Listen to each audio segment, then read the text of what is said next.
Ruski vojnici u gradu Časov Jar u Donjeckoj Narodnoj Republici nastavljaju da napreduju, ali neprijatelj pruža otpor i ubacuje pojačanje, rekao je lider Donjecke Narodne Republike Denis Pušilin.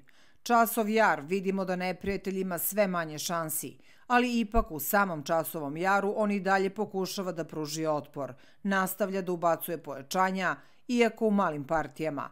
U samom gradu Časov Jar se i dalje vode gradske borbe, ali vidimo napredovanje naših jedinica, rekao je Pušilin u videoporuci na Telegramu. Osim toga, on je naglasio da ruski borci napreduju na severu Donjecke Narodne Republike na Krasnolimanskom pravcu. Pušilin je također naveo kakva je situacija na Krasnoarmejskom pravcu. Što se tiče Krasnoarmejskog pravca, vidimo da je odbrana neprijatelja presečena, da je presečena neprijateljska grupa. Vidimo izlaze na nekoliko deonica na važan autoput Krasnoarmejsk-Konstantinovka. Dakle, vidimo određene uspehe, istakao je on. Prema njegovim rečima, za protivnika je od ključne važnosti da se održi na ovom pravcu.